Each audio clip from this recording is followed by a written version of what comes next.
मध्ये महाभारतम् अद्वैतामृतवर्षिणीं भगवतीम् अष्टादशाध्यायिनीम् अम्ब त्वामनुसन्ददामि भगवद्गीते भवद्वेषिणी वसुदेवसुतं देवं कंसचाणूरमर्दनं देवकी परमानन्दं कृष्णं वन्दे जगद्गुरुं मूकं करोति वाचालं पङ्गुं लङ्घयते गिरिं यत्कृपातमहं वन्दे परमानन्दमाधवम्। ॐ सहना भवतु सहनौ भुनक्तु सह वीर्यं करवावहै तेजस्विनावधीतमस्तु मा विद्विषावहै। ॐ शान्ति शान्ति शान्तिः। हरिः ॐ श्री गुरुभ्यो नमः। हरिः ॐ। Shloka number 54, page number 52-53। Arjuna उवाच स्थितः प्रज्ञस्य का भाषा समाधिस्तस्य केशव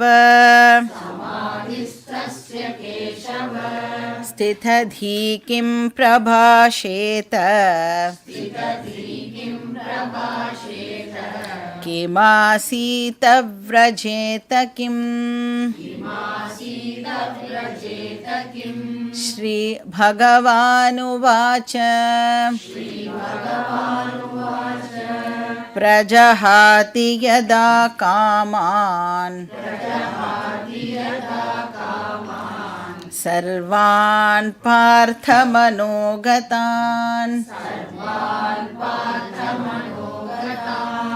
आत्मन्येवात्मना तुष्टः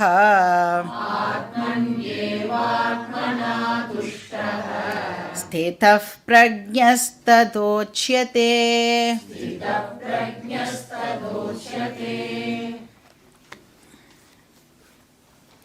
ஸோ இப்போ நாம் ரெண்டாவது அத்தியாயத்தோட ஃபைனல் டாப்பிக்கில் இருக்கோம். ஸோ இன்னும் கொஞ்சம் ஸ்லோகம் போச்சுன்னா ரெண்டாவது அத்தியாயம் கன்க்ளூட் ஆகிடும். ஸோ இப்போ நாம் பார்த்துட்டுருக்கிற டாப்பிக்கு பேர் ஸ்தித பிரஜ்ஞ டாபிக். இப்போ இந்த டாபிக் ஏன் ஆரம்பிக்கிறது அப்படின்னா, அர்ஜுனன் கிருஷ்ணர்கிட்ட கேட்குறான், ஸ்தித பிரஜ்ஞன் அப்படிங்கிறவா எப்படி இருப்பா அப்படின்னு கிருஷ்ணர்கிட்ட அர்ஜுனன் கேட்குறான். இப்போ சப்போஸ் ஒரு பர்சன் சாஸ்திரத்தில் சொல்லியிருக்கிற மாதிரி ஒரு வேதத்தில் சொல்லியிருக்கிற மாதிரி தன்னுடைய வாழ்க்கையை அமைச்சுண்டு அப்புறம் அதுபடி அதாவது ஒரு ரிலீஜியஸ் லைஃப்பை லீட் பண்ணிட்டு அது கர்மயோகம் அப்படின்னு சொல்கிறோம். கர்மயோகமாக வாழ்க்கையை வாழ்ந்துட்டு அப்புறம் இந்த ஞான யோகமும் சப்போஸ் அவர் போய் ஒரு டீச்சர்கிட்ட போய் இதெல்லாம் படித்த ஞானமும் அந்த பர்சனுக்கு வந்துடுது அப்படின்னா, அப்படிப்பட்ட ஒரு பர்சன் எப்படி இந்த லைஃப்பை இந்த லைஃப்பில் இருப்பார். ஸோ ஸ்தித பிரஜ்ஞ லக்ஷணானி, இந்த சொசைட்டியில் தன்னை எப்படி கண்டக்ட் பண்ணிப்பார், இதுதான் அர்ஜுனனுடைய கேள்வியாக இருக்குது. இப்போ நம்ம பார்த்தோம், ஒரு பர்சன் இப்போ ஸ்தித பிரஜ்ஞனா ஆகணும் அப்படின்னா அதுக்கு 3 ஸ்டேஜஸை க்ராஸ் பண்ணி இருக்கணும் அப்படின்னு பார்த்தோம். இப்போ ஃபஸ்ட்டு ஸ்டேஜ் என்னது, ஒரு ரிலீஜியஸ் லைஃப் ஸ்டைல், அதாவது கர்மயோகமான ஒரு வாழ்க்கை முறையை அந்த பர்சன் ஃபாலோ பண்ணியிருக்கணும். ஏன்னா அது பண்ணுறதுனால என்ன கிடைக்க போகிறது, சித்த சுத்தி கிடைக்க போகிறது. மைண்டு இப்போது நல்லா பியூரிஃபை ஆகும். அதை தான் நம்ம ஞான யோக்கியதா அப்படின்னு சொல்கிறோம். அப்போது ஒரு பர்சன் கர்மயோகம் ஃபாலோ பண்ணி என்னவா ஆகிறார்னா ஞான யோக்கியகாவா ஆகிறார். இது வந்து ஃபஸ்ட்டு ஸ்டேஜ்.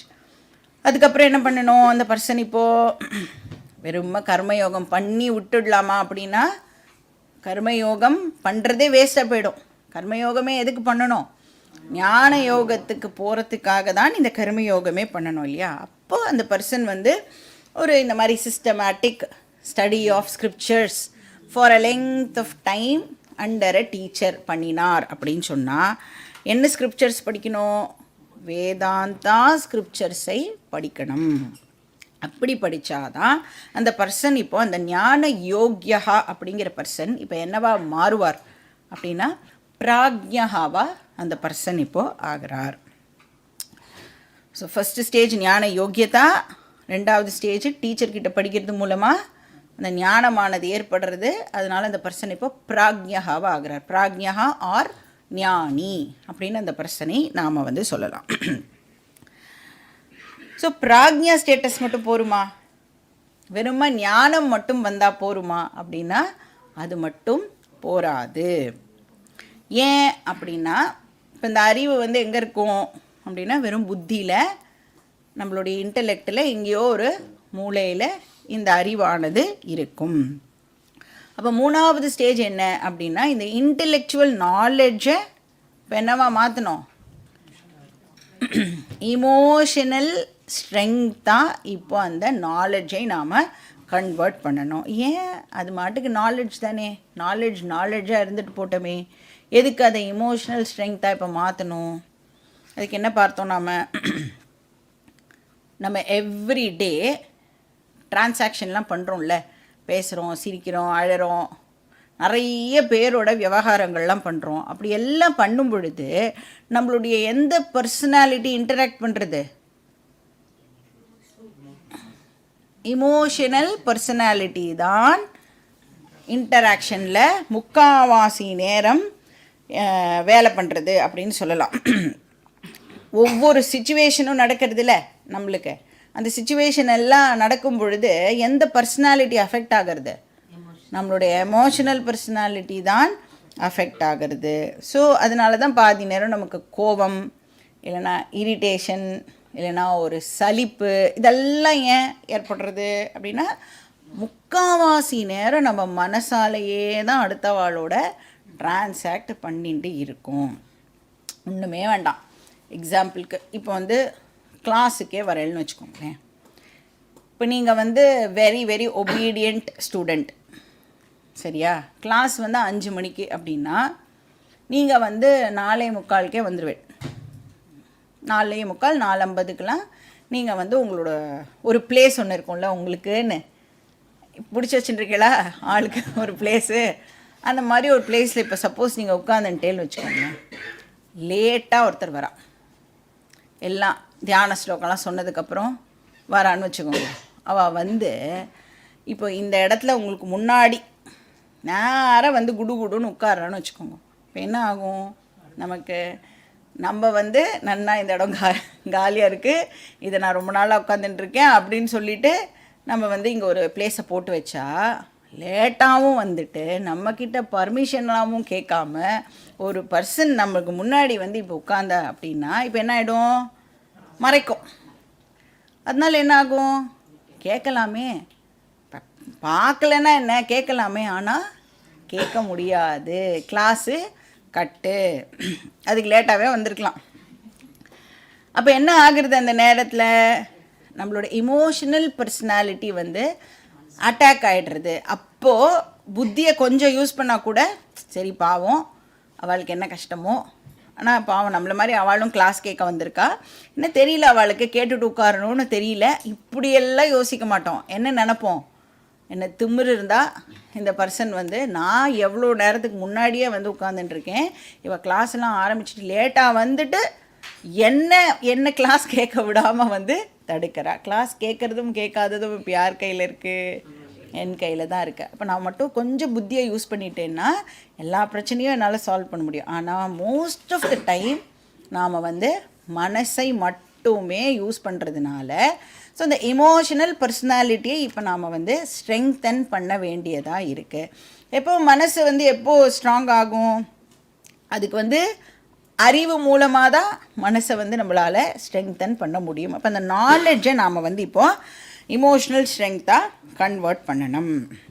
அந்த மாதிரி அந்த இமோஷ்னல் பர்சனாலிட்டியே நாம் வந்து மாற்றிக்கலை, ட்ரான்ஸ்ஃபார்ம் பண்ணிக்கலை அப்படின்னு சொன்னால் நாலெட்ஜ் இருக்கும், ஆனால் என்னோடய லைஃப்பில் கூடவே பிரச்சனைகளும் கண்டினியூ ஆகும். கிளாஸு கேட்குறதுக்கு முன்னாடி என்னெல்லாம் பிரச்சனைகள் இருந்ததோ, எப்படி நான் ஹேண்டில் பண்ணிகிட்டு இருந்தேனோ, பிரச்சனை கண்டினியூ ஆகும். ஓகே, பிரச்சனைலாம் இப்போ நம்ம ஞானி ஆகிட்டோன்னா பிரச்சனை வராதானா? பிரச்சனைகள்லாம் வரும். பட் என்ன, நான் முன்னாடி எப்படி ஹேண்டில் பண்ணியிருந்தேனோ அப்படியே தான் இப்போவும் கண்டினியூ பண்ணுவேன். அதுக்கு வராமலே இருக்கலாமே இல்லையா? இப்போ நான் வந்தேன், புரிஞ்சுட்டேன் அப்படின்னா அது எனக்கு ஹெல்ப்ஃபுல்லாக இருக்கணும். என்னோடய டே டு டே லைஃபுக்கு இந்த நாலேஜ் எனக்கு ஹெல்ப்ஃபுல்லாக இருக்கணும்.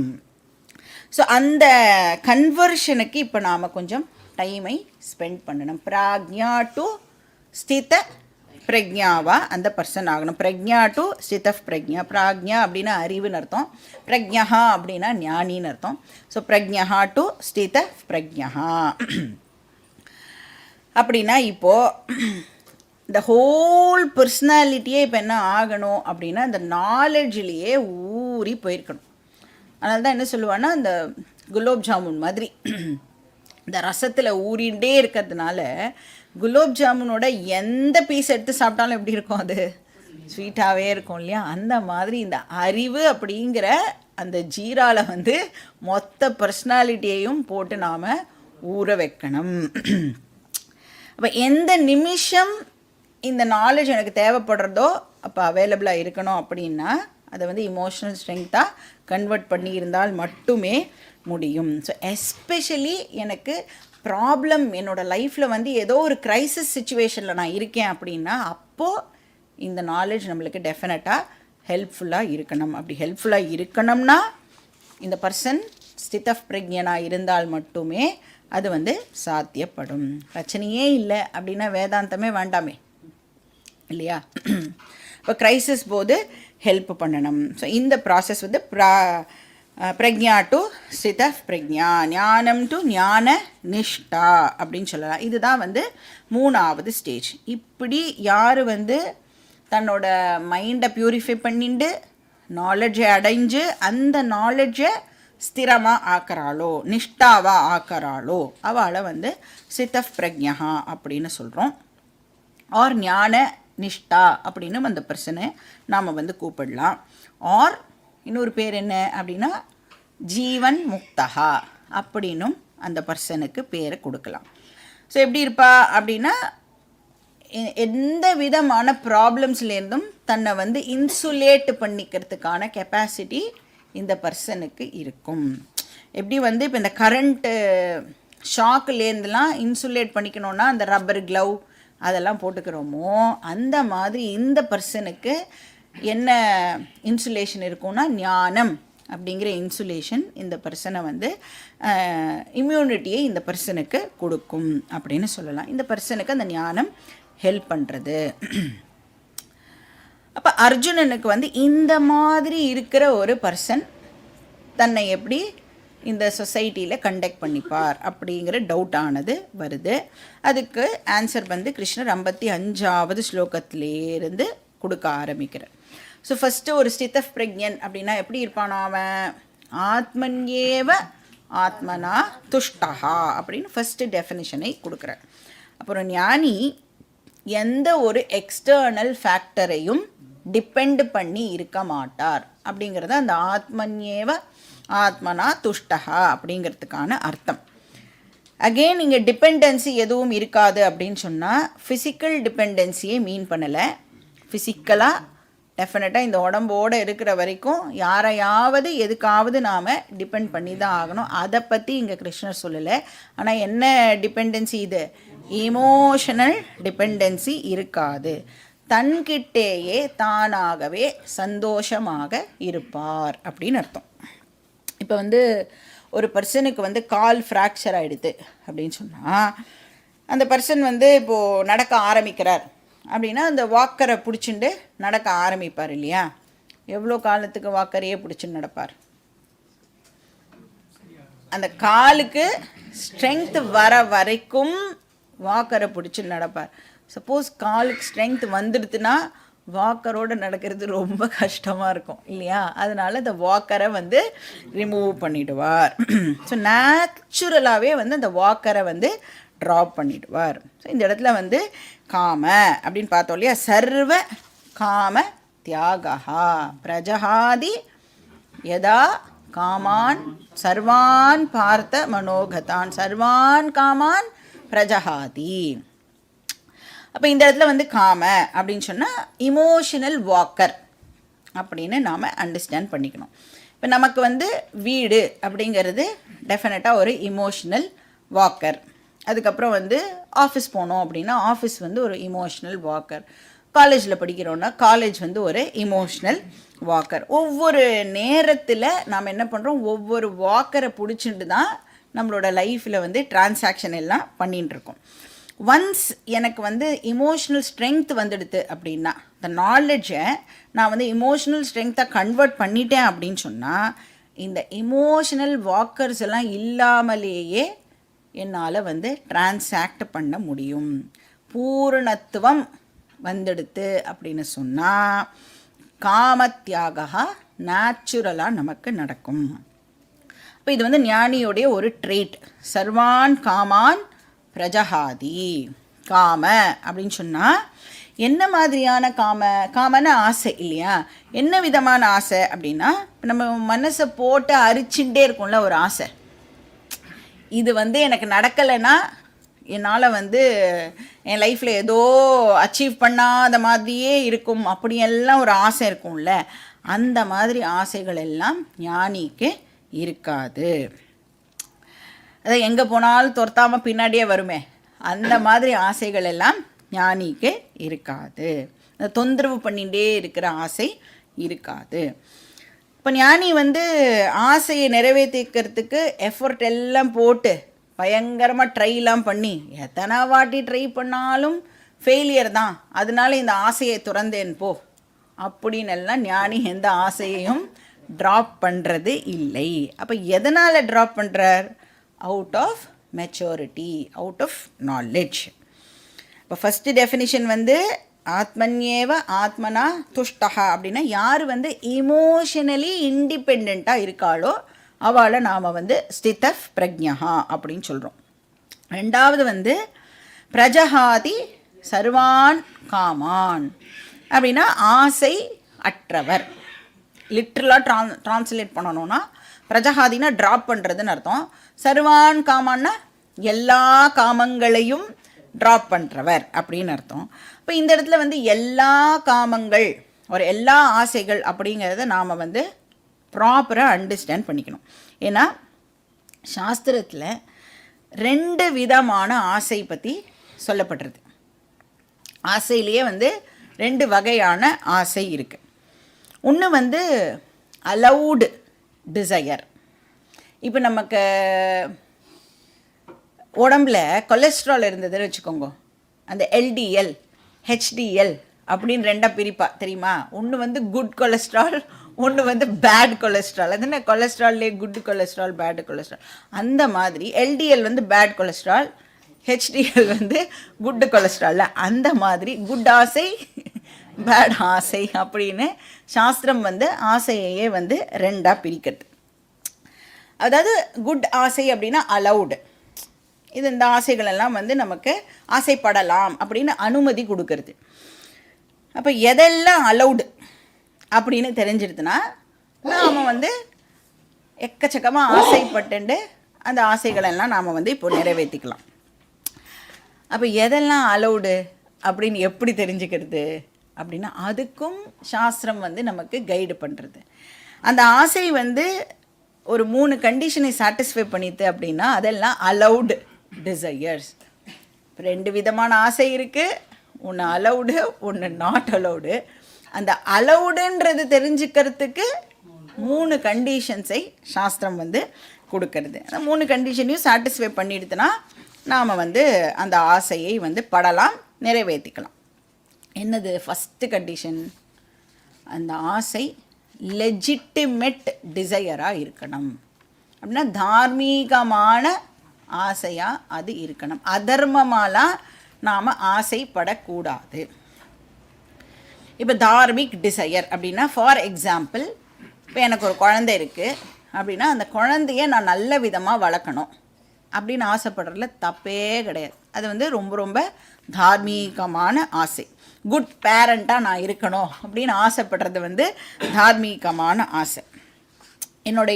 நான் என்னெல்லாம் டியூட்டி பர்ஃபார்ம் பண்ணுறேனோ அதெல்லாம் ஒழுங்காக பண்ணணும் இப்படிலாம் ஆசைப்படுறது வந்து லெஜிட்டிமேட். இப்போ வீடு வாங்கணும், வீடு வாங்கிட்டு நான் வந்து வசதியாக இருக்கணும், ரொம்ப ரொம்ப நார்மலான ஒரு தார்மீகமான ஆசை. ஆனால் நான் வீடு வாங்கிறதுக்கு இன்னொருத்தரை வந்து ஹர்ட் பண்ணி தான் நான் வீடு வாங்குவேன் அப்படின்னு சொன்னால் அது டெஃபினட்டாக வந்து அதர்மிக் ஆசையாக ஆகிடும். அதனால் ஃபர்ஸ்ட் கண்டிஷன் வந்து லெஜிட்டிமேட் டிசையர் ஆர் தார்மீகமான ஆசை. ரெண்டாவது வந்து மாடரேஷன். மாடரேட்டாக இருக்கணும் அந்த ஆசை. அதாவது ரெண்டு எக்ஸ்ட்ரீம் இருக்கு இல்லையா, ஒன்று வந்து டூ மச், இன்னொன்று வந்து எதுவுமே இல்லாமல், அந்த மாதிரி இல்லாமல் நடுவில் இருக்கிறதுக்கு தெரியணும். இப்போ வந்து வீடு வாங்கணுங்கிற ஆசையை எடுத்துக்கோங்களேன். எவ்வளோ வீடு வாங்கினா நமக்கு திருப்தி ஆகும்? முதல்லலாம் சின்னதாக வீடு இருக்கும், அதுலேயே 14-15 பேர், ஒரே ஒரு பாத்ரூம், அவ்வளோதான் இருக்கும், அதுலேயே எல்லாராலையும் இருக்க முடிஞ்சுது. இப்போ வந்து 3 பெட்ரூம் 4 பெட்ரூம் இருந்தால் கூட நமக்கு வந்து அந்த திருப்தியை வந்து அது கொடுக்க மாட்டேங்குது. அது என்ன, இப்போ யாராவது சொந்தக்காரெல்லாம் வந்து அவளுக்கு ஒரு தனி பெட்ரூம் வித் பாத்ரூம் ஃபெசிலிட்டி எல்லாம் கொடுக்க வேண்டியதாக இருக்குது. அப்போ நமக்கு என்ன தோன்றுது, ஓ இதை விட இன்னும் பெருசாக வீடு இருந்தால் இன்னும் நிறையா பேரை வந்து நாம் அக்காமடேட் பண்ணலாமோ. இப்போ அந்த திருப்தி அப்படிங்கிறது நமக்கு ஏற்பட மாட்டேங்குது. திருப்தின்னா இதை விட இன்னும் பெட்டராக இருந்தால் நல்லா இருக்குமோ. அது கூட ஒரு நல்ல விஷயத்துக்கு தானே ஆசைப்படுறோம் இல்லையா.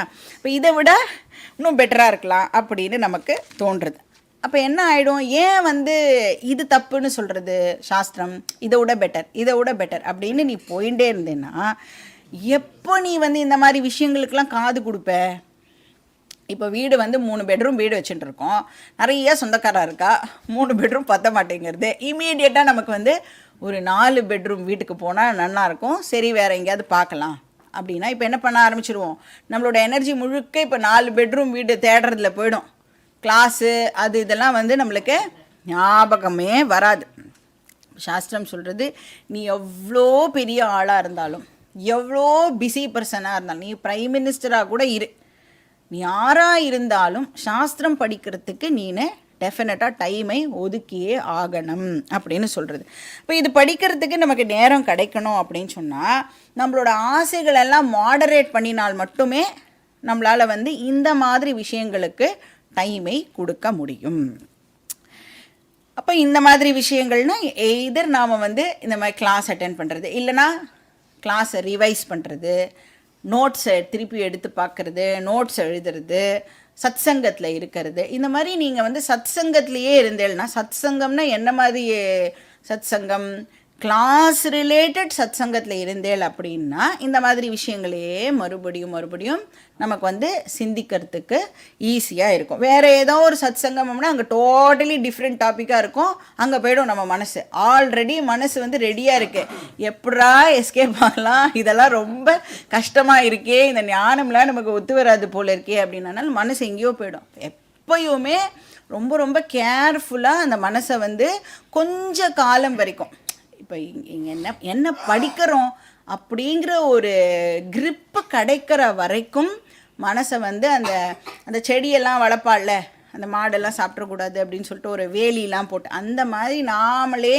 நமக்கு வந்து ஒரு வேலியை போட்டுண்டு கொஞ்ச காலம் அப்படி இருந்துட்டோன்னா கொஞ்சம் நம்ம வந்து ரூட்டெல்லாம் நல்லா ஃபார்ம் ஆகிடுது அப்படின்னா யாருனாலையும் நம்மளை வந்து ஒன்றுமே பண்ண முடியாது இல்லையா. அப்போ நம்ம ஆசைகளும் எப்படி இருக்கணும், மாடரேட்டாக, இந்த எக்ஸ்ட்ரீமும் இருக்க வேண்டாம், எதுவுமே வேண்டாம்னு சொல்ல வேண்டாம், இன்னும் வேணும்னு சொல்ல வேண்டாம், மாடரேட்டாக நம்மளோட ஆசைகள் இருக்கலாம். அப்படி இருந்ததுன்னா அது வந்து அலவுட் டிசையர் அப்படின்னு சொல்கிறது. ஏன்னா மாடரேட்டாக இருந்தால் மட்டும்தான் ஸ்பிரிச்சுவல் க்ரோத்துக்கு நம்மளால் வந்து டைம் கொடுக்க முடியும். இல்லைனா மெட்டீரியல் விஷயத்துக்கே வந்து நம்மளோட டைம் அண்ட் எனர்ஜி வேஸ்ட்டாக போயிடும். ஸோ அது என்னவா வேணா இருக்கட்டும், வீடாக இருக்கலாம், பணமாக இருக்கலாம், ஆஃபீஸில் நீங்கள் வந்து இன்னும் மேலே மேலே மேலே மேலே பொசிஷன், எவ்வளோ பொசிஷன் மேலே மேலே போனாலும் நமக்கு இதை விட இன்னும் பெட்டர், இதை விட இன்னும் பெட்டர், இப்படி தான் கிடைக்க போகிறது இல்லையா? இப்படி தான் நம்மளோட மனசு ஆசைப்பட போகிறது. அப்படி அந்த மாதிரி ஹையர் பொசிஷனுக்கு போயிட்டால் என்ன ஆகும்? ரெஸ்பான்சிபிலிட்டிஸ் ரொம்ப ஜாஸ்தியாக போய்டும். இந்த மாதிரி விஷயங்களுக்கு நம்மளால் டைமை ஸ்பெண்ட் பண்ணவே முடியாது. அதனால் வந்து moderation is very very important. அப்போது கிளாஸுக்கு டெஃபினட்டாக நம்மளால் டைம் கொடுக்க முடியணும். சாஸ்திரம் சொல்கிறது, நீ 100 கம்பெனிக்கு கூட முதலாளியாக இருந்துக்கோ, ஆனாலும் நீ சாஸ்திரம் படித்து தான் ஆகணும். நீ வந்து பிஸி அப்படிலாம் சொல்ல முடியாது. நம்ம ஆல்ரெடி பார்த்தோம், பெரிய பெரிய ராஜாக்கள்லாம் கூட வந்து அந்த ராஜ்ய பரிபாலனம் பண்ணிண்டே இந்த ஞான விஷயங்கள்லையும் வந்து அவள் ஈடுபட்டிருந்தா அப்படின்னு இந்த ஜனக்கர் மாதிரியான ராஜாக்கள்லாம் இருக்கா அப்படின்னு நாம் பார்த்தோம். இப்போ ஸ்ரவணம் மனனம் நிதித்தியாசனம் பண்ண முடியறதா? கீதா கிளாஸ் அட்டெண்ட் பண்ண முடியறதா? இல்லை அதுக்கு பதிலாக வேறு ஏதோ ஒரு ஆசை இருக்குது, அதை போய் அடையிறதுக்கு என் மனசு விரும்புகிறதா? அதுதான் செக் பாயிண்ட். நம்மளோட ஆசை அலௌடா நாட் அலௌடா அப்படின்னு தெரிஞ்சுக்கிறதுக்கு. 3வது கண்டிஷன் வந்து அந்த ஆசைகள் எல்லாமே எப்படி இருக்கணும் அப்படின்னா நான் பைண்டிங் டிசையர்ஸாக இருக்கணும், பந்தப்படுத்தாத ஆசையாக இருக்கணும். அதனது பந்தப்படுத்தாத ஆசை, பைண்டிங் நான் பைண்டிங் அப்படின்னு 2 இருக்குது. என்ன வித்தியாசம் பைண்டிங்க்கும் நான் பைண்டிங்க்கும்? இப்போ வந்து நான் படுற ஆசை, என்கிட்ட ஒரு ஆசை இருக்குது, அது வந்து பைண்டிங் ஆசையாக இருந்ததுன்னு வச்சுக்கோங்களேன். அது என்ன பண்ணுவோன்னா என்னை மென்டலாக அஃபெக்ட் பண்ணுறதுக்கான கெப்பாசிட்டி அந்த ஆசைக்கு இருக்கும். இப்போ பைண்டிங் டிசையர் இருக்குது, நான் வந்து அதை அடையிறதுக்காக ஒர்க் பண்ணுறேன். எனக்கு தெரியாதில்ல இப்போ அது நிறைவேறுமா நிறைவேறாதா. ஏன்னா நமக்கு தெரியும் ரிசல்ட் வந்து நம்மளுடைய டிபார்ட்மெண்ட் இல்லை. ஏன் ரிசல்ட் யாருடைய டிபார்ட்மெண்ட்டு? கர்மண்யேவாதிகாரஸ்தே மா பலேஷு கதாச்சன. அப்போ ரிசல்ட் வந்து டோட்டலாக என்னுடைய கண்ட்ரோலில் இல்லை. இப்போ வந்து நம்மளுடைய லைஃபே எடுத்துக்கலாமே. இப்போ நம்மளுடைய குழந்தைகளுடைய லைஃப்பை பற்றி விதவிதமாக பிளான் போட்டு வச்சுருப்போம், கரெக்டாக? இப்படி தான் இருக்கணும், அப்படித்தான் இருக்கணும். இப்போ வந்து இந்த கோர்ஸ் அவள் சூஸ் பண்ணினா அவளுக்கு வந்து பெட்டராக இருக்கும். இல்லைனா இந்த மாதிரி ஏதாவது யூபிஎஸ்சி எழுதணும், இந்த மாதிரி எக்ஸ்ட்ராவாக ஏதாவது இதெல்லாம் பண்ணணும் அதெல்லாம் பண்ணணும். அப்புறம் இந்த யூனிவர்சிட்டி ஜாயின் பண்ணால் நல்லாயிருக்கும். அப்புறம் வேறு ஏதாவது ஒரு வெளிநாட்டுக்கு அனுப்பிச்சு இப்படி படிக்க வைக்கணும், பிஜி பண்ண வைக்கணும், மாஸ்டர்ஸ் பண்ண வைக்கணும். அப்போது அந்த மாதிரிலாம் பண்ணினோன்னா அந்த பையனோ பொண்ணோ வந்து ஒரு நல்ல வேலை கிடைக்கும், நல்லா வந்து லைஃப்பில் செட்டில் ஆவா, நம்மளையும் நன்னா பார்த்துப்பா அப்படின்னு எல்லாம் நம்ம வந்து ஒரு பெரிய பிளான் எல்லாம் போடுவோம். ஆனால் இப்போ நீங்கள் வந்து இன்ஜினியரிங் சயின்ஸ் ரிலேட்டடாக ஏதாவது படிக்கணும் அப்படின்னு உங்கள் பசங்கக்கிட்ட சொன்னேன்னா அந்த பையனோ பொண்ணோ வந்து இல்லை எனக்கு மியூசிக்கில் தான் இன்ட்ரெஸ்ட் இருக்கு, இல்லை ஐ ஆம் டோட்டலி இன்ட்ரெஸ்டட் இன் ஸ்போர்ட்ஸ், எனக்கு படிப்புலாம் வேண்டாம், நான் வந்து ஏதோ ஒரு கிரிக்கெட்டோ ஃபுட்பாலோ இல்லை ஏதோ ஒரு கேம் எடுத்துட்டு நான் வந்து அதில் பெரிய ஆளாக ஆறேன் அப்படின்னு சொல்லலாம். இப்போ பைண்டிங் டிசையராக இருந்தது அப்படின்னு சொன்னால் என்ன ஆகும்? மனசு ஒத்துக்குமா? இதை வந்து அந்த குழந்தைய வந்து படித்து தான் ஆகணும் அப்படின்னு வந்து டார்ச்சர் பண்ணி நீ வந்து ஸ்போர்ட்ஸ் எல்லாம் வந்து சாப்பாடு போடுமா அப்படின்னு கேட்டு நாம் என்ன பண்ணுவோம்? இதை தான் பண்ணி ஆகணும் அப்படின்னு சொல்லுவோம். அப்போ இந்த ஒவ்வொரு பைண்டிங் டிசையருமே எப்படிப்பட்டதுன்னா டைம் பாம் மாதிரி, எப்போ எது எங்கே வெடிக்கும் அப்படின்னு நமக்கு தெரியவே தெரியாது, எப்போ நம்மளை டிஸ்டர்ப் பண்ணோம் அப்படிங்கிறதே வந்து தெரியாது. அதனால அந்த டைம் பாம் எல்லாம் இப்போ நாம் டிஃப்யூஸ் பண்ணணும். அந்த வயர்லாம் கட் பண்ணுவாள்ல, சினிமாவில் பார்த்துருக்கேன்ல, அந்த மாதிரி அந்த பைண்டு பண்ணுற ஒயர் இருக்குல்ல, இப்போ அதை நாம் கட் பண்ணி அந்த டிசையரெல்லாம் நான் பைண்டிங் டிசையராக இப்போது ஆக்கணும். அப்போ வாட் இஸ் எ நான் பைண்டிங் டிசையர்? எப்படி வந்து அந்த டிசையர் நான் பைண்டிங்காக இருக்கும் அப்படின்னா, ப்ராப்பர் அண்டர்ஸ்டாண்டிங் இருந்தது அப்படின்னு சொன்னால் டெஃபினட்டாக என்னால் வந்து நான் பைண்டிங் டிசையர்ஸை வச்சுக்க முடியும். என்ன ப்ராப்பர் அண்டர்ஸ்டாண்டிங்? இப்போ எனக்கு இந்த மாதிரி ஒரு ஆசை இருக்குது, இப்போ என் குழந்தை வந்து இந்த கோர்ஸ் பண்ணணும் அப்படின்னு நான் ஆசைப்படுறேன். ஆனால் அந்த ஆசையை வந்து நிறைவேற்றிக்கிறதுக்கு என்னெல்லாம் வழி உண்டோ அதெல்லாம் நான் ட்ரை பண்ணுவேன். அப்படியெல்லாம் பண்ணினா கூட எனக்கு தெரியாது அந்த ஆசை நிறைவேறுமா நிறைவேறாதா. இப்போ சப்போஸ் நிறைவேறாமல் போச்சுன்னா, ஏன்னா நிறைவேறாமல் போகிறதுக்கான சான்சஸும் இருக்குங்கிறது எனக்கு புரியறது. அப்படி நிறைவேறாமல் போச்சுன்னா என் மனசு வந்து பாதிக்காமல் இருக்கிறதுக்கு பகவானே நீ வந்து எனக்கு சக்தியை கொடு, அதை வந்து தாங்கிக்கிறதுக்கான சக்தியை எனக்கு கொடு. ஏன்னா நிறைவேறலாம் நிறைவேறாமலும் போகலாம் அப்படிங்கிற அறிவு இருந்துடுது அப்படின்னு சொல்லிட்டாலே அந்த ஆசை என்ன ஆகிடுறது, நேச்சுரலாகவே நான் பைண்டிங் டிசையராக ஆகிடுறது, பந்தப்படுத்தாத ஆசையாக அது ஆகிடுறது. இந்த மென்டல் ப்ரிப்பேர்ட்னஸ் இருக்குல்ல, அதுதான் வந்து அந்த டைம் பாம்பை வந்து டிஃப்யூஸ் பண்ணுறது. ஸோ நாம் வந்து நான் பைண்டிங் டிசையர்ஸை தாராளமாக வந்து வச்சுக்கலாம். இதெல்லாம் வந்து அலவுடு டிசையர்ஸ் அப்படின்னு வந்து சாஸ்திரம் நமக்கு சொல்கிறது. இப்போ கூட தான் கிளாஸ்க்கு கிளம்பும்பொழுது யாராவது வந்துடலாம், கிளாஸ்க்கு வரணும்னு ரொம்ப ஆசையாக கிளம்புறோம். அப்போ என்ன பண்ணுறோம், வாங்கோ வாங்கோ கிளாஸ் எல்லாம் அப்புறம் பார்த்துக்கலாம் அப்படின்னு போய்ட்றோம்ல. அப்படி போகாமல் என்ன பண்ணணும், நீங்கள் உட்காந்து டிவி பார்த்துட்டே இருங்கோ, இந்த 1 ஹவரில் நான் கிளாஸை முடிச்சுட்டு வந்துடுறேன்.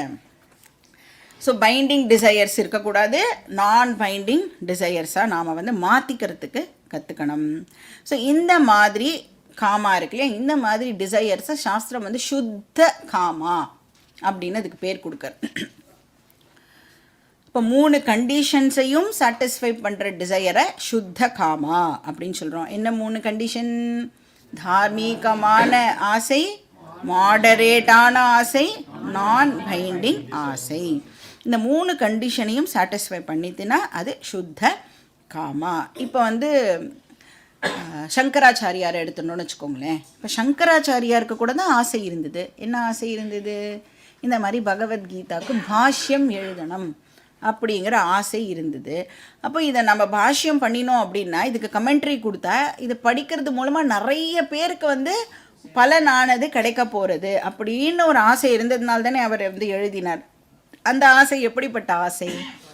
நான் பைண்டிங் டிசையராக இருந்தது. எழுதியே ஆகணும், நான் எழுதினாதான் உலக மக்கள் எல்லாரும் வந்து உருப்பிடுவா அப்படின்ற மாதிரியெல்லாம் அவருக்கு எந்த விதமான எக்ஸ்பெக்டேஷனும் டெஃபினட்டாக இல்லை. இன்ஃபேக்ட் பகவானுக்கே கூட ஆசை இருந்தது. உபனிஷத்தை சொல்கிறது, சோ காமயத பகுஸ்யாம் பிரஜாயேயேதி சதபோதப்யத சதபஸ்தப்த்வா இதகும் சர்வம் அஸ்ருஜத அப்படின்னு தைத்திரிய உபனிஷத் சொல்கிறது. இப்போ பகவான் வந்து ஆசைப்பட்டு தான் இந்த கிரியேஷன் இப்போ வந்திருக்கு. அப்போ பகவானுக்கு ஆசை இருந்தது அப்படின்னு சொன்னால் அவரும் வந்து நம்மளை மாதிரி ஒரு பந்த புருஷனாக ஆயிடுவார் தானே. இப்போ ஞானி அப்படின்னா டிசையர்லெஸ் பர்சன் அப்படின்னு சொல்லிட்டு, அப்போ பகவானுக்கு ஆசை இருக்குது அப்படின்னு வேதம் எப்படி சொல்கிறது? இப்போ சங்கரர் வந்து இந்த கொஸ்டினை தானே ரேஸ் பண்ணி அதுக்கு ஆன்சரும் கொடுக்குறார் பாஷ்யத்தில். பகவானோட ஆசை, ஞானியோட ஆசை, இதெல்லாம் சுத்த காமா. அது அந்த டிசையரெல்லாம் இந்த 3 கண்டிஷன்ஸையும் சாட்டிஸ்ஃபை பண்ணுற டிசையர்ஸ், அதனால அலவுட் அப்படின்னு சங்கரர் வந்து சொல்கிறார். அப்போ இந்த ஞானியோ ஆர் இந்த சிதப் பிரக்ஞா இவெல்லாம் இருக்கா இல்லையா, இவெல்லாம் வந்து எப்படி தன்னோட லைஃப்பை வந்து இப்போ லீட் பண்ணுவா அப்படின்னா, இந்த 5 சீரீஸ் மேட்ச் இருக்கும்ல, என்ன 5 மேட்ச் சீரீஸா, ஓகே 5 மேட்ச் விளையாடணும் அப்படின்னு இருக்குன்னு வச்சுக்கோங்களேன்.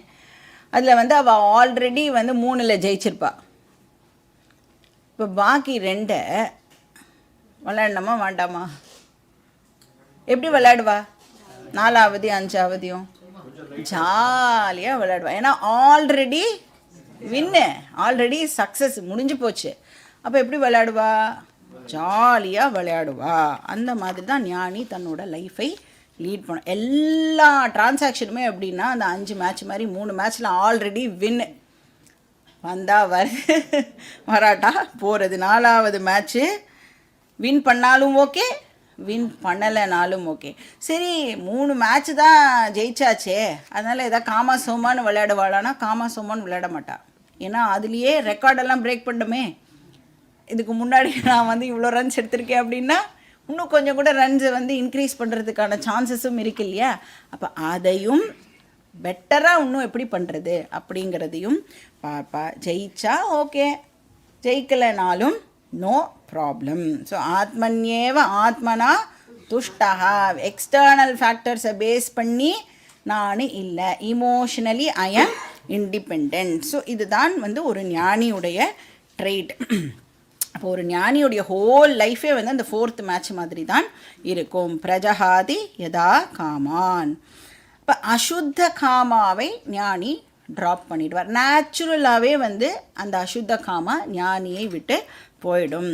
பைண்டிங் டிசையர்ஸ் எதுவும் ஞானிக்கு இருக்காது. ஸோ இந்த இடத்துல பிரஜஹாதி சர்வான் காமான் அப்படின்னா பைண்டிங் டிசையர்ஸும் அசுத்த காமாவும் ஞானியை விட்டு போயிடுறது அப்படின்னு நாம் அண்டர்ஸ்டாண்ட் பண்ணிக்கணும். இப்போ இந்த ஸ்லோகம் ஒரு சூத்திர ஸ்லோகம் அப்படின்னு இதை சொல்லுவாள், பீஜ ஸ்லோகம் அப்படின்னு சொல்லுவாள். ஏன்னா இதிலேருந்து கிருஷ்ணர் இப்போ எடுத்து ஒன்றா நமக்கு இதனுடைய எக்ஸ்பேண்ட் பண்ணி ஞானியை பற்றின இன்னும் நிறைய விஷயங்களை நமக்கு அவர் சொல்ல போகிறார். இதனோட வியாக்கியானம் தான் பாக்கி இருக்கிற அத்தனை ஸ்லோகங்களும். நாம் நெக்ஸ்ட் ஸ்லோகா படிக்கலாம். Shloka number 56, page number 54-55. துக்கேஷ்வனுத்விக்னமனாஹ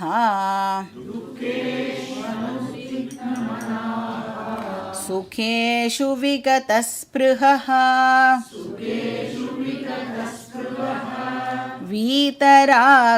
வீதராகபயக்ரோதः ஸ்திததீர்முனிருச்யதே.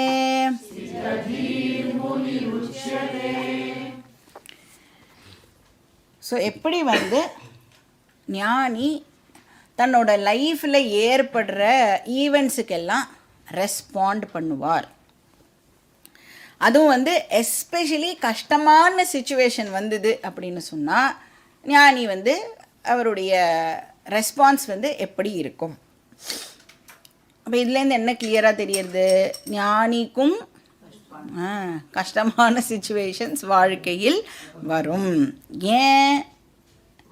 ஏன்னா இப்போ நாம் என்ன கோத்ரூ பண்ணின்னு இருக்கோமோ அதுக்கு பேர் பிராரப்தம் அப்படின்னு பேர் இல்லையா. அந்த பிராரப்தம் ஆல்ரெடி ஆரம்பிச்சிருது. இப்போ இந்த பாடி இருக்கிற வரைக்கும் பிராரப்தம் டெஃபினட்டாக கண்டினியூ ஆகும். இப்போ பிராரப்தம் அப்படின்னு சொல்லிட்டாலே அதில் பாபம் அண்ட் புண்ணியம் மிக்ஸ்டு. அதனால் சுகம் அண்ட் துக்கம் மிக்ஸ்டாக தான் அந்த லைஃப் ஆனது இருக்கும். ஏன்னா அந்த பிறப்பே பிராரப்தத்தினால தான் இப்போ நம்மளுக்கு கிடச்சிருக்கு. அதனால் சாகர வரைக்கும் பிராரப்தம் இருக்கும். இப்போ பாபம் அண்ட் புண்ணியம் மாறி மாறி எல்லாரையும் அஃபெக்ட் பண்ணியே ஆகும். பட் ஞானிக்கு என்ன ஒரு அட்வான்டேஜ் இந்த விஷயத்தில் அப்படின்னா, ஞானி ஃப்ரெஷ் பாபம் அண்ட் புண்ணியமை இன்கர் பண்ண மாட்டா. ஆகாமி இருக்குல்ல, ஆகாமி ஞானிக்கு கிடையாது. ஆனால் பிராரப்தம் டெஃபினட்டாக அஃபெக்ட் பண்ணும். ஞானிக்கு பிராரப்தம் உண்டு. சஞ்சிதம், ஆகாமி, பிராரப்தம் இதெல்லாம் ஞாபகம் இருக்கோ? சப்போஸ் ஞாபகம் இல்லைன்னா அது என்னுடைய பிராரப்தம் அப்படின்னு நான் எடுத்துக்கிறேன். அப்போ ஞானி ஆகிறதுக்கு முன்னாடி என்னெல்லாம் கர்மா பண்ணினாலோ அந்த கர்மாவுடைய ரிசல்ட்டு ஞானியை அஃபெக்ட் பண்ணுமா பண்ணாதா? ஞானியாக ஆகிறதுக்கு முன்னாடி ஞானி என்னெல்லாம் ஆக்ஷன்ஸ் எல்லாம் பண்ணாரோ அதுக்கான ரிசல்ட்டே இப்போ ஞானியை அஃபெக்ட் பண்ணுமா பண்ணாதா? என்ன சொல்கிறார் கிருஷ்ணர்? அனுத் விக்ன மனாஹா. ஞானியோடைய மைண்ட் இப்போ எப்படி இருக்கும்? ஞானியை அஃபெக்ட் பண்ணுமா பண்ணாதான்னு கேட்டால் என்ன ஆன்சர் பண்ணணும்? ஞானி வந்து இமோஷ்னலாக ரொம்ப ரொம்ப ஸ்ட்ராங்காக இருப்பார் இல்லையா? ஞானம் அப்படிங்கிற ஷாக் அப்சார்பர் வந்து ஞானிக்கிட்ட இப்போ இருக்குது. ஞானம்ங்கிற இன்சுலேஷன் இருக்குது. இந்த வண்டியிலலாம் ஷாக் அப்சார்பர் இருக்கே, இல்லாமல் போனால் எப்படி இருக்கும் இல்லையா? அதுவும் நம்மளோட ரோடுக்கு எப்படி இருக்கும்? அதுவும் எஸ்பெஷலி இந்த ஏரியா ரோடுக்கு ஷாக் அப்சர்வர் இல்லாமல் போனோன்னா முடிஞ்சுது. ஸோ ஷாக் அப்சர்வரோடு ட்ராவல் பண்ணினோன்னா டிஸ்டர்பன்ஸ் வந்து டெஃபினட்டாக மினிமமாக இருக்கும். சரி, இந்த இன்சுலேஷன், இந்த இம்யூனிட்டி இதெல்லாம் ஓவர் நைட்டில் நமக்கு வந்து கிடச்சிடுமா அப்படின்னா ஓவர் நைட்டில் நடக்கிற விஷயம் இல்லை. இது வந்து எப்படி இருக்குன்னா கிராஜுவலாக தான் இந்த ப்ராக்ரஸை நம்மளால் வந்து பார்க்க முடியும். நம்மளுடைய க்ரோத்தே, ஸ்பிரிச்சுவல் க்ரோத்தே எப்படி இருக்கும்னா கிராஜுவலாக தான் இருக்கும். அப்போ இந்த டீச்சிங்கை வந்து நம்மளுடைய மனசு உள் வாங்கிக்க over a period of time நம்மளால் வந்து அந்த டிரான்ஸ்ஃபர்மேஷனை வந்து கண்டுபிடிக்க முடியும். ஸோ மைண்ட் வந்து கிராஜுவலாக ஸ்ட்ராங் ஆகிறதா இல்லையா அப்படின்னு எப்படி தெரிஞ்சுக்கலாம்? நம்ம மைண்டோட ஸ்ட்ரென்த்தை எப்படி மெஷர் பண்ணுறது? அதாவது இந்த கீதா டீச்சிங் இருக்குல்ல, நம்ம வந்து இவ்வளோ நாள் அட்டன் பண்ணுறோமே, இது வந்து உண்மையாகவே எனக்கு யூஸ் ஆகிறதா இல்லையா அப்படின்னு எப்படி தெரிஞ்சுக்கிறது? நம்மளை நாமளே வந்து மெஷர் பண்ணி பார்த்துக்கலாம். அகெயின் நல்லா ஞாபகம் வச்சுக்கணும், அடுத்த வாழை மெஷர் பண்ணக்கூடாது. அடுத்தவா எப்படி இருக்கா? இந்த கீதா டீச்சிங் ஒருத்தருக்கும் அவாளுக்காக படிக்கிற விஷயம். இப்போ எப்படி அதை தெரிஞ்சுக்கலாம் அப்படின்னா, இப்போ வந்து ஃபார் எக்ஸாம்பிள் ஒரு நாளைக்கு நான் வந்து ஒரு 10-15 வாட்டி மென்டலாக டிஸ்டர்ப் ஆவேன். என்ன ஒரு சின்ன விஷயமும் என்னை வந்து உடனே அஃபெக்ட் பண்ணிடும். இப்படி இந்த பென் இங்கே தான் இருக்கணும்னா அங்கே தான் இருக்கணும். என் வீட்டில் என் குழந்தை எடுத்து இங்கே வச்சுருத்தேன்னா என்னால் வந்து அதை ஒத்துக்க முடியாது. அப்போ சின்ன சின்ன சின்ன சின்ன விஷயங்களுக்கெல்லாம் கூட நான் வந்து டிஸ்டர்ப் ஆவேன். ஸோ லிட்ரலி ஒரு நாளைக்கு வந்து ஒரு 20-25 வாட்டி வந்து என் மைண்டு வந்து அஃபெக்ட் ஆகிறது அப்படின்னு சொன்னால், அண்ட் நான் யார் கூட பேசினாலும் சண்டை போடாமல் என்னால் பேச முடியாது. எப்பா பாரு பிரச்சனை தான். நான் பேசினாலே முடிச்சுன்னு வரும்பொழுது சண்டைனால தான் அந்த பேச்சு வந்து முடிஞ்சிருக்கும். ஏன் யாருமே என்னுடைய எக்ஸ்பெக்டேஷனுக்கு ஏற்ற மாதிரி நடந்துக்க மாட்டேங்கிறா. அந்த அந்த மாதிரி எனக்கு என்னோடய எக்ஸ்பெக்டேஷனுக்கு யாரும் மேட்ச் ஆகாததுனால ஈஸியாக வந்து என்னோடய மைண்ட் வந்து டிஸ்டர்ப் ஆகிடுறது. பட் இப்போ கிளாஸு கேட்க கேட்க நமக்கு என்ன புரிய வரும்? அடுத்த வாழை நம்மளால் ஒன்றுமே பண்ண முடியாது, மாற்றவே முடியாது அப்படிங்கிறத மனசு இப்போ புரிஞ்சிக்க ஆரம்பிக்கும். புத்திக்கு ஃபஸ்ட்டு அந்த அறிவு வந்துடும். மாறணும்னா நீ தாண்டா மாறணும், அடுத்த வாழெல்லாம் உன்னால் மாற்ற முடியாது அப்படின்னு புத்திக்கு ஆல்ரெடி இன்ஃபர்மேஷன் வந்திருக்கும். ஆனால் மனசு வந்து அதை பிலீவ் பண்ணுறதுக்கு என்ன தேவைப்படுறதுனா டைம் தேவைப்படுறது. மனசு வந்து திருப்பி ரிப்பீட்டடாக அதை சொல்லி தான் மனசை வந்து நம்மளால் ட்ரெயின் பண்ண முடியும். அப்போ ரிப்பீட்டடாக இதை வந்து கேட்டுகிட்டே இருக்கும் பொழுது, இந்த கிளாஸ்லாம் over a period of time நம்ம வந்து அட்டென்ட் பண்ணிட்டு இருக்கும் பொழுது மனசு வந்து புரிஞ்சுக்க ஆரம்பிக்கிறது, எஸ் அடுத்த வாழை நம்மளால் மாற்றவே முடியாது அப்படிங்கிற அறிவு வந்த உடனே அந்த மென்டல் டிஸ்டர்பன்சஸ் எல்லாம் இப்போது கொஞ்சம் கொஞ்சமாக வந்து குறைய ஆரம்பிக்கும். சில பேர்லாம் பார்த்தீங்கன்னா ஒரு டேயில் ஏதாவது கொஞ்ச நேரம் மட்டும்தான் காமாகவே இருப்பா, பாக்கி நேரம் எல்லாம் வந்து ஏதோ ஒரு இரிட்டேஷன் இல்லை கோபம் அந்த மாதிரியே இருப்பாள். இப்போ இந்த நாலெட்ஜினால் நம்ம காமாக இருக்கிற டைமு இன்க்ரீஸ் ஆகி இருக்கா, அதை நாம் செக் பண்ணலாம். இது நமக்கே நாமளே வந்து டெஃபினட்டாக செக் பண்ணிக்கலாம் இல்லையா? இமோஷ்னல் டிஸ்டர்பன்சஸ் இல்லாமல் அண்டு அந்த ஃப்ரீக்குவென்சி இருக்குல்ல, ஒரு நாளைக்கு 25 வாட்டி நான் வந்து டிஸ்டர்ப் ஆவேன் அப்படின்னு சொன்னால் அது இப்போது 10 வாட்டியாவோ 15 வாட்டியாவோ குறைஞ்சிருக்கா. இதை வந்து நாம் அப்சர்வ் பண்ணி தெரிஞ்சுக்கணும். எல்லாமே தானாகவே எனக்கே வந்து நான் வந்து ஒரு நாளைக்கு 10 வாட்டி நடந்தது 15 வாட்டி நடந்தது தானாகவே ஏதாவது ஸ்பூரிக்குமானா தானாகவே ஸ்பூரிக்காது. இதுக்கெல்லாம் நாம் கொஞ்சம் எஃபர்ட் போட்டு நம்மளோட மைண்டை நாமளே இப்போது வாட்ச் பண்ண ஆரம்பிக்கணும். அப்போ தானே நம்மளை மாற்றிக்க முடியும் இல்லையா? ஏதோ இல்லைன்னா கேட்குற ஒரு விஷயம் தனியாக இருக்கும், நம்ம மாட்டுக்கு ஏதோ ஒன்று பண்ணிகிட்டு இருப்போம். இப்போ கொஞ்சம் அதுக்கு அவேர்னஸோடு இப்போ நான் வந்து இன்றைக்கி பார்க்கலாம் நம்ம அப்படின்னு சொல்லி எத்தனை வாட்டி டிஸ்டர்ப் ஆகிறோம் அப்படின்னு எழுதிக்கோங்க. அந்த 1 1 1 1 போட்டுன்னு கடைசியாக கவுண்ட் பண்ணி அது ஒரு 4-5 நாள் பண்ணி பாருங்க, எத்தனை வாட்டி குறைஞ்சிருக்கா, அந்த நம்பர் ஆஃப் டைம்ஸ் வந்து குறைஞ்சிருக்கா அப்படிங்கிறத செக் பண்ணிக்கலாம். ஸோ அந்த ஃப்ரீக்குவென்சி வந்து டெஃபினட்டாக அறிவு வர்றது மூலமாக அந்த இமோஷ்னல் டிஸ்டர்பன்ஸஸோட ஃப்ரீக்குவென்சி டெஃபினட்டாக குறையும். ரெண்டாவது, அந்த மென்டல் டிஸ்டர்பன்ஸோடைய இன்டென்சிட்டினா தீவிரம். அதோட தீவிரத்தை எப்படி மெஷர் பண்ணுறது?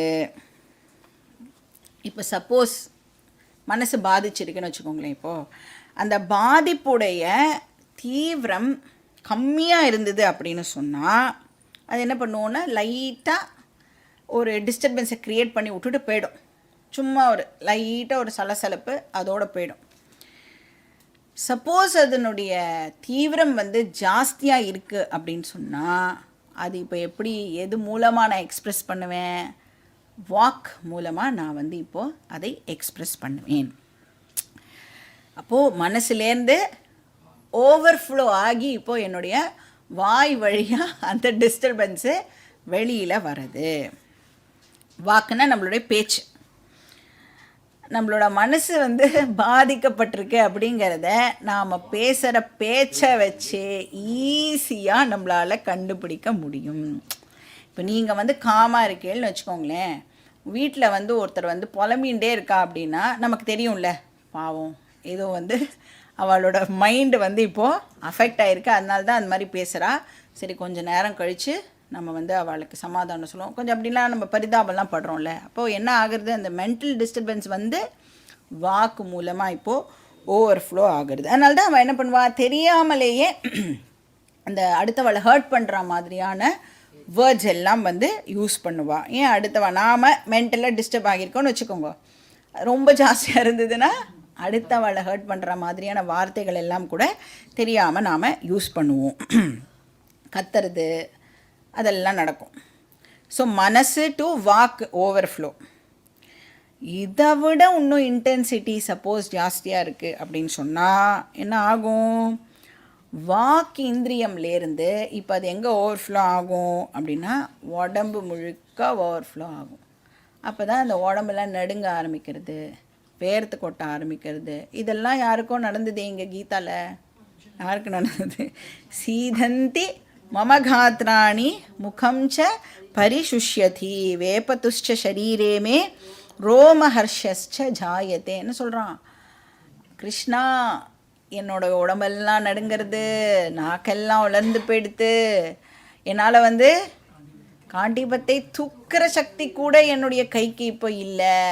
அப்போ அந்த மனசுடைய பாதிப்பு எவ்வளோ தூரத்துக்கு இருந்தால் ஃபஸ்ட்டு புலம்பினானா எல்லா விதமான டீச்சிங்கையும் கிருஷ்ணருக்கு கொடுத்துட்டு அப்புறம் என்ன ஆகிடுறது? அதுக்கு மேலேயும் ஓவர்ஃப்ளோ ஆகி அவனோட உடம்பையே வந்து அது இப்போது அஃபெக்ட் பண்ணிட்டு.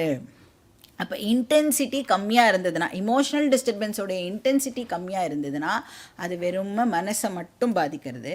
கொஞ்சம் ஜாஸ்தியாக இருந்ததுன்னா மனசை தாண்டி வாக்கையும் பாதிக்கிறது. அதை விட ரொம்ப ஜாஸ்தியாக இருந்ததுன்னா வாக்கையும் தாண்டி காயத்தையும் அது வந்து பாதிக்கிறது. காயம் அப்படின்னு சொன்னால் சரீரம் அப்படின்னு அர்த்தம். ஸோ மனம், வாக்கு, காய, இது மூணுமே வந்து அஃபெக்ட் ஆகிறது. இப்போ நாம் வந்து அசஸ் பண்ணிக்கலாம் இன்டென்சிட்டி எப்படி இருக்குது. மனசோடையே நின்றுட்டு போய்டுறதா, இல்லை நாம் வந்து அனாவசியமான வார்த்தைகளை நான் விடுறோமா, இல்லை அப்படியே டென்ஷன்லாம் பிபிலாம் ஷூட்டப் ஆகி உடம்புலாம் வேர்த்து கொட்டி அந்த மாதிரி அளவுக்கு என்னுடைய டிஸ்டர்பன்ஸ் இப்போ இருக்கா இப்படிங்கிறதை நாம் வந்து செக் பண்ணிக்கலாம். ஸோ ஃபஸ்ட்டு வந்து இமோஷ்னல் டிஸ்டர்பன்ஸுடைய ஃப்ரீக்வன்சி, ரெண்டாவது இமோஷ்னல் டிஸ்டர்பன்ஸுடைய இன்டென்சிட்டி, மூணாவது என்னது, என் மனசு வந்து பாதிச்சிருக்கு இப்போது அப்படின்னு சொன்னால் அந்த பாதிப்புலேருந்து வெளியில் வரத்துக்கு நான் எத்தனை டைம் எடுத்துக்கிறேன். அந்த ரிக்கவரி டைம் இருக்குல்ல, அது வந்து குயிக்காக நடக்கிறதா இல்லை கொஞ்சம் டைம் வந்து எனக்கு தேவைப்படுறதா. இன்டென்சிட்டி ஜாஸ்தியாக இருக்கும் பொழுது நேச்சுரலாக மைண்டு வந்து ரொம்ப ரொம்ப வீக்காக இருக்கும். அப்போ ரெக்கவரி பீரியடும் என்ன ஆகிடும், ஜாஸ்தியாக ஆகிடும்.